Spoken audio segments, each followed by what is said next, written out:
नमस्कार दोस्तों, मैं हूं गिट्टू करंगो और मेरा चैनल का नाम है जीजे नेशन पे आपको स्वागत है। दोस्तों, मैं कुछ वीडियो बनाया हूं, आप ज़रा मेरा चैनल पे जाके देख लेना। और दूसरी बात क्या है, जो ईएसटी फाइनल अलर्ट जो हाई स्पार्किंग होता है उसके ऊपर भी मैंने एक वीडियो बनाया हूँ। ज़रूर उस वीडियो का टाइम थोड़ा लंबा है, लेकिन उससे ज़्यादा बहुत कुछ नॉलेज मिलेगा। और मैं आपको चैलेंज करके भी बोलता हूँ, आज तक यूट्यूब में ऐसा वीडियो कोई बनाया नहीं है, क्योंकि एक साथ मैं सब बता चुका हूँ क्यों हाई स्पार्क होता है। दोस्तों, उम्मीद है आप उस वीडियो को सेव करके रखेंगे, नोट करके रखेंगे डायरी पे। जब भी हाई स्पार्क आता है तो आप उस वीडियो को निकल के जरूर देख लेना, आपका प्रॉब्लम 200% आपका सही हो जाएगा दोस्तों। और मुझे उम्मीद है आप लोग मेरा चैनल को ज़रूर लाइक करोगे, सब्सक्राइब करोगे और शेयर करोगे, क्योंकि शेयर करने के बाद नॉलेज सबको मत पता होना चाहिए। आपके अकेले के पास नहीं, सबको होना चाहिए, और इससे नॉलेज ज्ञान सोसाइटी में बढ़ेगा। ओके दोस्तों, नमस्कार। दोस्तों, आज बताने वाला हूँ हाई स्पार्क के बारे में। कैसे पिक्चर 2 का फाइनल अलर्ट हाई स्पार्क होता है, इसका कुछ रीजन बता रहा हूँ डायग्राम वाइज में। देखो, और बताने वाला हूँ, एक डायग्राम किया हूँ मैंने। ये है चॉपर ट्रांसफार्मर। चॉपर ट्रांसफार्मर, इससे डायोड के थ्रू में 110 वोल्ट निकलता है। अगर 110 वोल्ट से थोड़ा ज़्यादा हो जाता है तो ये हाई स्पार्क होता है। तो ये डायोड अगर हाफ सेटिंग हो गया तो 110 से ज़्यादा वोल्ट हो जाता है तो हाई स्पार्क होता है। और दोस्तों, एक रीजन है, अगर ये ट्रांसफार्मर अगर इसका रेजिस्टेंस स्पेसिफिक रेजिस्टेंस शिफ्ट हो गया तो भी हाई स्पार्क होता है। इसका जो कॉइल टू कॉइल जितना रेजिस्टेंस होना चाहिए उससे अगर ज़्यादा हो जाता है तो आप उसको प्रैक्टिकल करके देख लेने का। और ये है कैपेसिटर। एक कैपेसिटर 160 47 माइक्रोफैराड। ये भी अगर इसका कैपेसिटेंस डाउन हो जाता है तो 110 वोल्टेज से ज़्यादा जा सकता है या कम जा सकता है। इसको भी ज़रा देख लेना। ये 160 220, 160 220 कैपेसिटर। अगर ये भी अगर इसका कैपेसिटेंस वीक हो जाता है तो भी प्रॉब्लम आता है। ये सब कैपेसिटेंस मीटर पे देख लेना दोस्तों। और एक चीज़ है, ये प्रीसेट को थोड़ा मुड़ के देखने का है। अगर ये प्रीसेट से अगर ज़्यादा वोल्ट आउटपुट हो जाता है, जैसे 115 120 वोल्ट आउटपुट हो जाता है इस पॉइंट में बी प्लस में, ये ठीक है, अगर हो जाता है तो भी हाई स्पार्क होता है। तो जब भी प्रॉब्लम होता है प्रीसेट को भी ज़रा चेंज करके देख लेना है। ये इतना तक है मेजर रीजन है। उसके बाद अगर ये ईएसटी इसका रेजिस्टेंस शिफ्ट हो जाता है, कॉइल टू कॉइल प्राइमर हो या सेकेंडरी हो, तो भी दोस्तों प्रॉब्लम आ सकता है। तो कभी कभी कुछ केस में सब कुछ होने के बाद नहीं होता है तो ईएसटी चेंज करके भी देखा जाता है।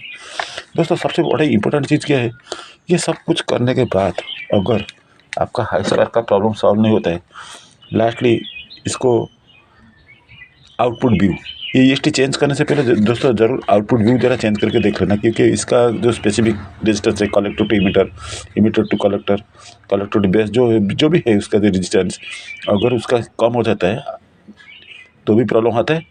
तो इसको चेंज करके देख लेना, क्योंकि 1803 इसके जगह में आप यूज कर सकते हैं आउटपुट ट्रांजिस्टर में। क्या, और सबसे इम्पोर्टेंट चीज़ आपको बताता हूँ, एक फीडबैक सेक्शन होता है। फीडबैक सेक्शन में क्या होता है, ऑप्टोकपलर आ जाता है और तीनों रेजिस्टेंस आ जाता है। तीनों रेजिस्टेंस क्या होता है, R1 R2। ये हाई किलो ओम्स का रेजिस्टेंस रहता है, जैसे कि 90K दोनों रहता है, सीरीज में रहता है। या तो 58K कुछ सर्किट में 47K रहता है। तो दोस्तों, ये सब ज़रा देख लेना। ये अगर इसमें से एक भी रेजिस्टेंस अगर वैल्यू कम हो गया है तो भी हाई वोल्ट आउटपुट हो जाता है, कहाँ पे, बी प्लस में आ जाता है। तो ये ज़रा एक एक को उठा के चेक कर लेना चाहिए। सबसे इम्पोर्टेंट चीज़ और एक बात बताता हूँ, ये एक रेजिस्टेंस है, इसका एक पिन है ग्राउंड के साथ टच रहता है। अगर ये भी दोस्तों थोड़ा वीक हो जाता है या ओपन हो जाता है तो भी प्रॉब्लम आ सकता है। अगर 110 से ज़्यादा वोल्ट आ जाता है ईएसटी बी प्लस पिन में तो क्या होता है, ये हाई वोल्ट आ जाता है तो ये हाई स्पार्किंग हेल्प करता है। हाई स्पार्किंग को हेल्प करता है कौन, ये आउटपुट व्यू। तो ईएसटी का आउटपुट से निकल जाता है फाइनल अलर्ट के लिए एक पॉइंट। तो ये सब चीज़ें मेजर रीजन जो आता है अब तक ये फीडबैक सेक्शन से, ये सब फीडबैक सेक्शन है। L431 करके के ट्रांजिस्टर रहता है। अगर ये इसका काम क्या है, रेगुलेटिंग करते हैं वोल्टेज को, प्रॉपर वोल्टेज फॉरवर्ड करते हैं, आगे फॉरवर्ड करता है ईएसटी को। ये फीडबैक मतलब आगे गया, फिर आगे से इधर आया, फिर गया, ऐसे साइकिलिंग। 110 कैपेसिटर को गया, फिर 110 कैपेसिटर से फीडबैक आया, फिर उसके बाद फिर 100 और एक ट्रैक होके जाता है EST का B+ पिन में। तो ये फीडबैक सेक्शन में आता है। ये एक साइक्लिंग क्रिएट करता है। हमारा शरीर में जैसे वेन में ब्लड घूमता है, ऐसा ब्लड घूमता है, ऐसा इसका भी काम फीडबैक सेक्शन का दोस्तों यही है। अगर ये नहीं रहेगा तो वोल्टेज कंट्रोल रहेगा 110, फिर कभी कम आ जाएगा, कभी ज़्यादा आ जाएगा। ये इसको सब कंट्रोल करता है, सर्कुलेट करने में हेल्प करता है। इसको हेल्प करने में क्या आ जाता है, ऑप्टो कपलर उसको हेल्प करता है। ये 4th ट्रांजिस्टर हेल्प करता है। ये हाई किलो ओम्स का 2 रजिस्टर सीरीज में लगा है, इसको हेल्प करता है। ये सब वगैरह वगैरह चीज़ें आपको ज़रा ध्यान रखना है। कभी कभी क्या होता है, 0 वोल्ट अगर आता है ना, तो ये चॉपर ट्रांसफार्मर से पहले आइदर STR हो या आउटपुट ये अपना स्विचिंग ट्रांजिस्टर हो, ये भी अगर जाने के बाद भी तो प्रॉब्लम आ सकता है दोस्तों। ये सब हाई स्विचिंग का मेन रीजन है दोस्तों। और एक चीज़ बताता हूँ, सबसे इम्पोर्टेंट चीज़ है, ये जो आपको मैं बताया नहीं, एक PF रहता है EST के नज़दीक में। EST के नज़दीक में जो PF रहता है उसको तो मैं बता दिया हूँ आपको, वो सर्किट में दिखा दिया हूँ। एक 1600 वोल्ट, एक 400 वोल्ट का एक EST के नज़दीक में PF रहता है। जैसे कि 16, देखो दोस्तों, EST के नज़दीक में एक 1600 वोल्ट PF, 400 वोल्ट PF, जो 2 PF है, इसको आप क्या करना है, इसको कैपेसिटेंस मीटर में ज़रूर देख लेना। अगर ये वीक भी हो गया ना दोस्तों तो भी प्रॉब्लम आ जाता है। तो 1600 वोल्ट का PF, अरे अभी आप क्वेश्चन आपको आ जाएगा कि 1600 वोल्ट का PF का हम कैसे मेजरमेंट करेंगे कैपेसिटेंस मीटर में। दोस्तों सबसे बड़ा इम्पोर्टेंट चीज़ क्या है, 1600 वोल्ट का PF को मानने के लिए, मान लो आपके पास कुछ नॉलेज नहीं है PF के बारे में, PF का वैल्यू कैसे में हम मेजरमेंट करेंगे, तो आप क्या करेंगे, मान लीजिए ये आपको बताता हूँ 1600 वोल्ट PF, मतलब इसमें समझ लो, मान लो 682 इसका वैल्यू 1600 वोल्ट लिखा है। आप बोलेंगे इसका वैल्यू कैसे मेरे पता चला, मेरे को तो पता नहीं, मैं तो PF के बारे में इतना नॉलेज नहीं। लेकिन दोस्तों उसके लिए भी एक पॉइंट है, क्या करना है, गूगल सर्च में जाने का 682 PF कैपेसिटर वैल्यू, इसे मार दोगे ना तो गूगल आपको बता देगा कि 6.82 NF। जब गूगल ये बताने के बाद आप क्या करने का, 20 NF सिलेक्शन कर लेना कैपेसिटर मीटर में। तो उसको कैपेसिटर मीटर सिलेक्शन कर लेना 20 NF, इसका कोई पोलरिटी नहीं रहता है। तो आप दोनों पोल को मेजरमेंट कर लेना कैपेसिटर मीटर में। 682 NF जरूर बताएगा, या तो 6 NF बताएगा। अगर इससे कम बताया 4 NF या जो भी है, इसको तुरंत चेंज कर लेना। ये जो PF को तुरंत चेंज कर लेना। Same to same 394 600 volt to 400 volt क्या PF, इसको भी ऐसे ही गूगल से चेक कर लेना चाहिए। ये अगर दोनों वीक हो गया तो भी प्रॉब्लम आ जाता है। या तो मान लो आपके पास PF नहीं है, ऐसा PF आपके पास नहीं है, तो आप क्या कर लेंगे, आप क्या करेंगे, 682 PF है, इसके जगह में आपको 672 622 PF लगा के ज़रूर देख लेना चाहिए। जैसे ऐसे इसको भी जैसे अप डाउन करके देखते हो ना, तो 39 ये है 1600 वोल्ट का, तो वैसे ही 394 600 वोल्ट या 400 वोल्ट PF को भी ऐसा ही थोड़ा कम ज़्यादा डाल के देख लेना, क्योंकि इसके ऊपर भी दोस्तों हाई स्पार्क डिपेंड आपका करता है। और दोस्तों ये PF के बीच में, ये दोनों PF के बीच में दोस्तों, ये जो 2 चीज़ PF बताया दोस्तों, दोनों के PF के बीच में एक डायोड रहता है और पोलराइज कैपेसिटर भी रहता है इसका नॉर्थिंग में। ये ज़रूर आप लोग देख लेना चाहिए, क्योंकि ये भी अगर वीक होता है ना दोस्तों तो हाई स्पार्क होता है। और दोस्तों सबसे इम्पोर्टेंट चीज़ क्या होता है हूँ, तो दोस्तों एक बताता हूँ, सबसे इम्पोर्टेंट और भी कुछ चीज़ बताता हूँ। ये एक EST के नज़दीक में एक छोटा सा ट्रांसफार्मर रहता है, इसको HOT बोलते हैं, हॉरिजॉन्टल आउटपुट ट्रांसफार्मर। ये क्या कहता है, हॉरिजॉन्टल फ्रीक्वेंसी को ये थोड़ा बढ़ाता है। हॉरिजॉन्टल फ्रीक्वेंसी कैसे आता है, यहाँ से IC से ऐसे आता है। इसके हॉरिजॉन्टल फ्रीक्वेंसी आया, इसके बाद आके कि ट्रांसफर के अंदर इनपुट होके फिर यहाँ से आउटपुट हुआ, इसके होके फिर आपका इधर जाता है, आउटपुट ट्रांजिस्टर को जाता है, आउटपुट व्यू जिसको बोलते हैं। ये जो ट्रैक में जो 2-3 पार्ट्स है, ये हाफ राउंड ट्रांजिस्टर, ये स्टिक के नॉर्थिंग में रहता है, इसको चेंज कर लेना चाहिए। और ये छोटा सा 1/4 इंच का छोटा सा ट्रांसफॉर्मर, इसको भी इधर चेंज करके देख लेना चाहिए। ये अगर रेजिस्टेंस शिफ्ट हो गया ना, ये सब हाई स्पार्क का रीजन होता है। इसके नॉर्थिंग में कुछ कैपेसिटर भी रहता है। ये भी जरा सब कुछ चेक कर लेना। ये ऑल सिस्टम्स डिपेंड करता है आपका हाई स्पार्क केस में। तो दोस्तों ये आपके लिए बहुत फ़ायदेमंद होगा, जो कि मेरा जो एक्सपीरियंस के हिसाब से मैंने आपको बता चुका हूँ। और इसके अलावा और कुछ चीज़ भी रिस्पॉन्स है, तो आप जरा एक के बाद एक ऐसे चेंज करके ज़रूर देख लेना, प्रॉब्लम सॉल्व हो जाएगा। ओके, रखता हूँ दोस्तों। जो स्पार्क के बारे में बताया था, और एक पॉइंट आपको बता रहा हूँ। मान लो अभी आपको फिजिकली बता रहा हूँ कौन सा चीज़ के लिए स्पार्क आ रहा है। ये एक 400 वोल्ट का PF है, ये स्टिक के नज़दीक में रहता है। सेम इसके जैसा, इससे थोड़ा बड़ा है, 1600 वोल्ट का PF है। देख लीजिए, ये 1600 वोल्ट का PF है। ये भी अगर वीक होगा तो भी प्रॉब्लम आता है, ये भी अगर वीक होगा तो भी प्रॉब्लम आता है। ये मैंने बता चुका हूँ, लेकिन अभी फिजिकली आपको दिखा रहा हूँ सर्किट को लेके। और इसके लिए ये दोनों वीक की वजह से आपका फाइनल ऑर्डर में स्पार्क होता है दोस्तों। ये EST है, ये EST अगर भी वीक हो गया, इसका जो स्पेसिफिक रेजिस्टेंस है वो अगर वीक हो गया, पिन टू पिन, प्राइमरी हो या सेकेंडरी हो, तो भी स्पार्क आता है दोस्तों। ये देखो EST में EST के बॉडी में 2 प्रीसेट सेटिंग है। ये देखो, ये 1 और 1 2 फोकस स्क्रीन जो भी है, ये दोनों को भी एडजस्ट करने के बाद भी इसका स्पार्किंग जो है थोड़ा कम हो जाता है। और दोस्तों और एक चीज़ बता रहा हूँ, स्पार्किंग कम होने का एक रीजन बता रहा हूँ। ये मान लो आपको नया EST डाल रहे हो, नया EST के टाइम में अगर आप इसमें अगर थोड़ा ये जो देखो, ये मटेरियल का ये क्लैंप है, फाइनल क्लैंप, ये अगर रस्टेड हो गया तो भी स्पार्क होता है, क्योंकि उसका एनर्जी आउटपुट प्रॉपरली नहीं होता। इसके वजह क्या होता है, रस्ट के वजह से, तो भी स्पार्क होता है। ये अगर फट भी जाता है ये कवर, तो भी स्पार्क आता है। अगर मान लीजिए फिटिंग करने का टाइम यहाँ से अगर थोड़ा स्पार्क होता है, इसका जो पीछे देखो ये पॉइंट, दिस पॉइंट, ये अगर ये हो जाता है, थोड़ा लूज रहता है, तो भी स्पार्क होता है। इसके ऊपर रेड एमसील लगा दो फिटिंग करने का टाइम में, या तो इंसुलेशन टेप उसको मोड़ दो टाइट करके। इंसुलेशन टेप लगाने के बाद उसके ऊपर थोड़ा फेविक्विक डाल दो, पूरा टाइट हो जाएगा। मतलब यहाँ से जो स्पार्क होता है ना, ये स्पार्क नहीं हो पाएगा। और दोस्तों और भी बता रहा हूँ, बहुत कुछ रीजन है। ये जो क्लैंप हमेशा नया डालने का, जैसे ही फिट करोगे तो नया डालने का। अगर पूरा ना हो, किसी का पिक्चर टीवी रिपेयरिंग होने के बाद भी स्पार्किंग प्रॉब्लम है, जो भी प्रॉब्लम है, इसको थोड़ा खोल के वॉश कर देना।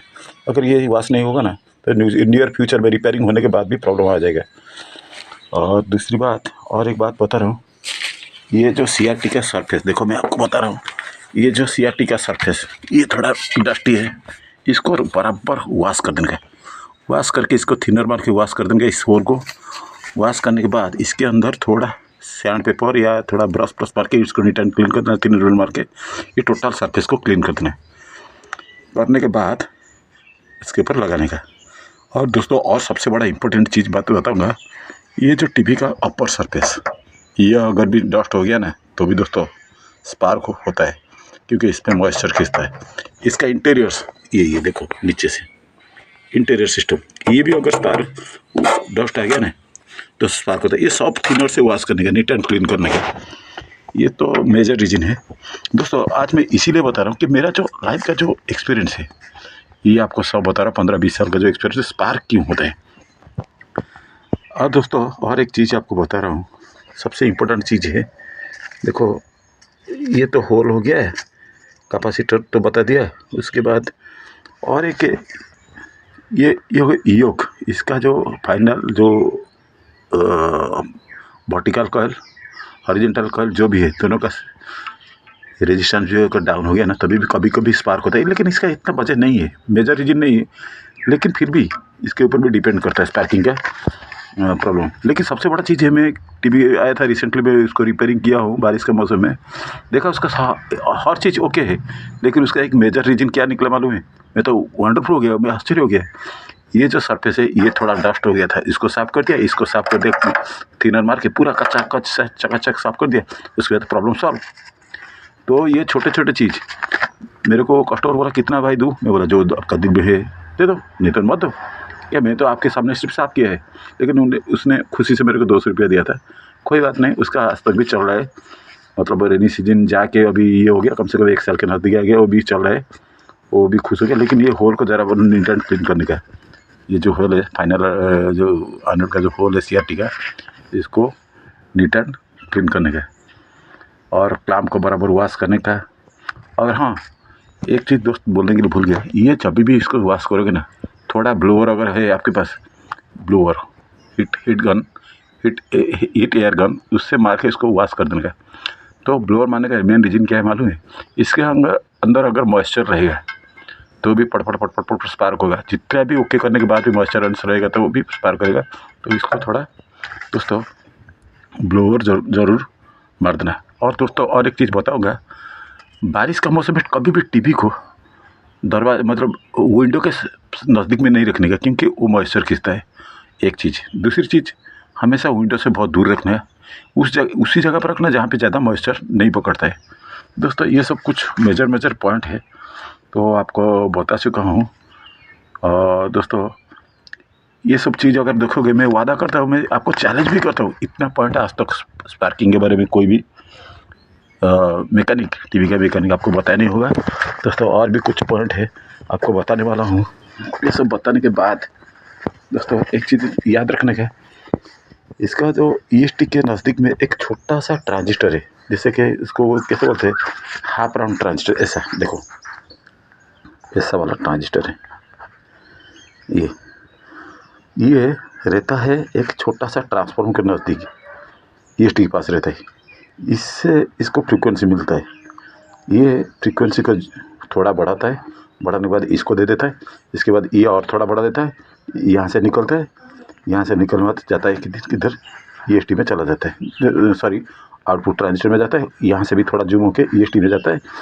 ईएसटी के पास जाने के बाद फिर यहाँ से आउटपुट में फाइनल एनोड को चला जाता है।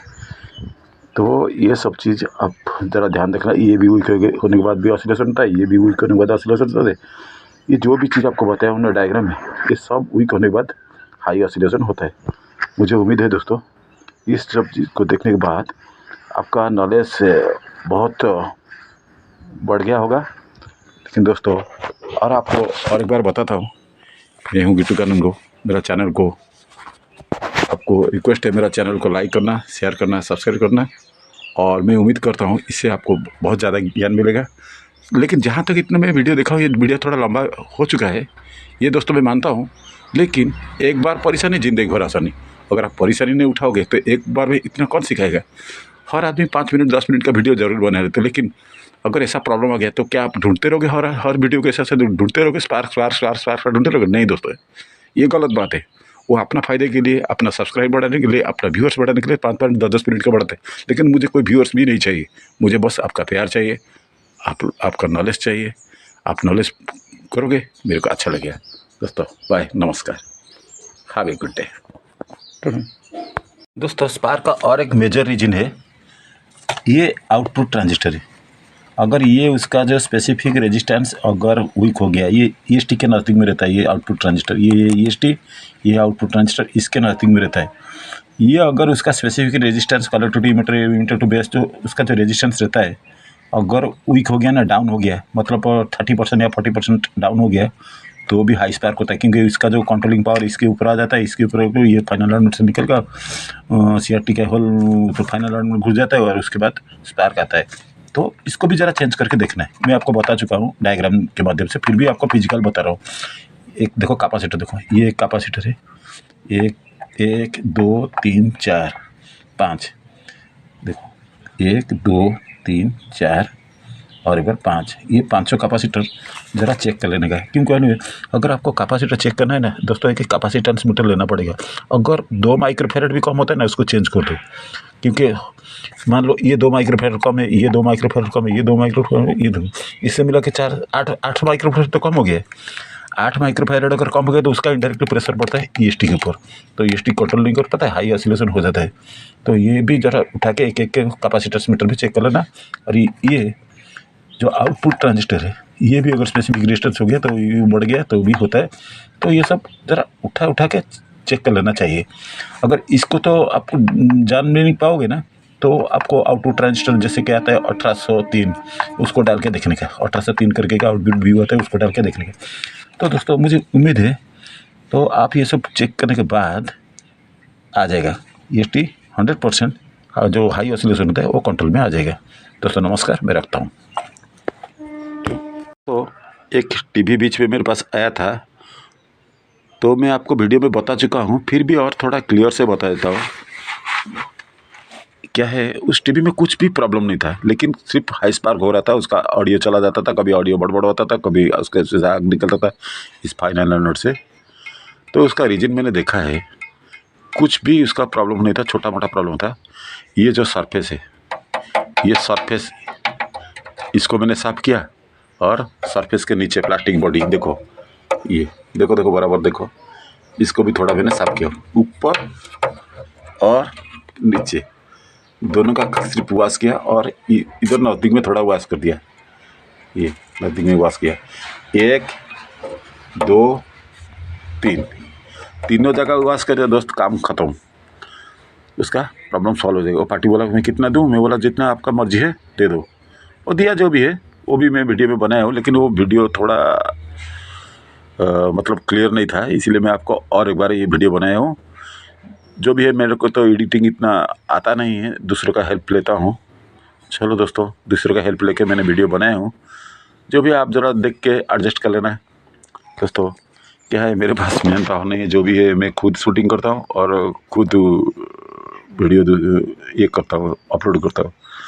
जो भी दोस्तों, मुझे उम्मीद है आप लोग ये टेक्निक लेने के बाद आपको कुछ काम आ जाएगा, वही तो मेरा असली मतलब रिजल्ट है। रखता हूँ दोस्तों। एक इम्पोर्टेंट चीज़ और भी एक है, मेरे एक्सपीरियंस के हिसाब से मैं आपको बताने वाला हूँ। हाई स्पार्क का एक रीजन है, ये ज़्यादातर बारिश मौसम में ये आता, हाई स्पार्क होता है। दोस्तों ये बताने का मेरा मतलब, मेन मतलब क्या है, एक मैं अपना दिल से एक टेक्निक डेवलपमेंट किया हूँ। मॉइस्चर जब इस होल के अंदर आता है तब जाकर मॉइस्चर होता है। तो मेरा मानना है, इस होल के नज़दीक में एक रेक्जिन आता है जो कि अपना मॉइस्चर को खींचता है। अगर कुछ प्लास्टिक के ये में उसको प्लास्टिक को डब्बा में रख के रेक्जिन अगर रख दिया जाए, और प्लास्टिक के डब्बा में थोड़ा थोड़ा होल कर देना चाहिए। ये रेक्जिन अगर रख लोगे तो ये अगर यहाँ से मॉइस्चर पकड़ता है ना, तो रेक्जिन उसको खींच लेगा, तो मॉइस्चर आपका बहुत कुछ कंट्रोल हो सकता है बारिश का मौसम में। यहाँ पे भी थोड़ा आप अगर कहेंगे, यहाँ पे भी थोड़ा रेक्जिन रख दो, और यहाँ पे भी थोड़ा रेक्जिन रख दो। ये रखने के बाद क्या होगा, तो ये रेक्जिन क्या करेगा, मॉइस्चर है जब उसको वो खींच लेगा। खींचने के बाद वो आपका प्रॉब्लम इतना नहीं आएगा हाई स्पार्क का, ये मेरा मानना है। मैं तो अभी तक टेस्ट नहीं किया हूँ, लेकिन एक जन को पूछा था, बोला हाँ रेक्जिन रख दो। जो भी है, मेरा जो एक्सपीरियंस है वो आपको मैं शेयर कर रहा हूँ, आप ज़रा इसके ऊपर ज़रा ज़रूर ध्यान रखना। और दोस्तों और एक चीज़ बताता हूँ, एक हेयर ड्रायर, अपना लेडीज़ लोग जो हेयर को ड्रायर करते हैं, जो भी है, एक हेयर ड्रायर ज़रूर आपके पास रखना। हेयर ड्रायर में थोड़ा हीट एयर निकलता है, तो इसके ऊपर ज़रा बारिश का मौसम में वॉश करके मार देना चाहिए। ये जो होल एरिया में मारने के बाद इसके अंदर अगर मॉइस्चर रहेगा ना दोस्तों, वो निकल जाएगा। हेयर ड्रायर ज़रूर आप लोग रख लेना चाहिए। ये अगर रख लोगे तो आपका हर चीज़ काम में आएगा। बारिश मौसम में कहीं भी आप रिपेयरिंग करने के लिए जाते हो, तो सर्किट रिपेयरिंग करने के बाद ज़रा हेयर ड्रायर से सर्किट को मार देना ऊपर नीचे। जैसे ये अपना मान लो, आपको बताता हूँ, ये अपना सर्किट है, ये अपना सर्किट है। बारिश का मौसम है, यहाँ पे मॉइस्चर पकड़ता है, आईसी के पिन में मॉइस्चर पकड़ता है, ये आईसी के पिन में मॉइस्चर पकड़ता है। हर चीज़ थोड़ा ब्रश से साफ कर लेना, उसके बाद वॉश करके थिनर से इसके ऊपर हेयर ड्रायर में सब हीट एयर मार देना, मान इसके आगे और सर्किट के पीछे ऐसे एयर अगर मार दोगे तो हीट एयर मार दोगे तो ये साफ सफा करके चकाचक बन जाएगा। इसका हाई स्पार्क का प्रॉब्लम भी सॉल्व हो जाएगा। दूसरी बात, किट अगर नीट एंड क्लीन रहेगा, किट का सरफेस अगर हीट रहेगा तो हीट भी आराम से एयर में ट्रांसमिट हो जाता है।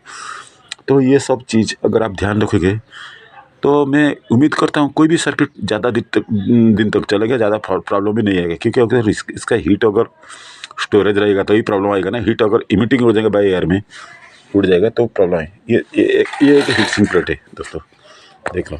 इसका भी एक बहुत थियोरिकल चीज़ बताता हूँ।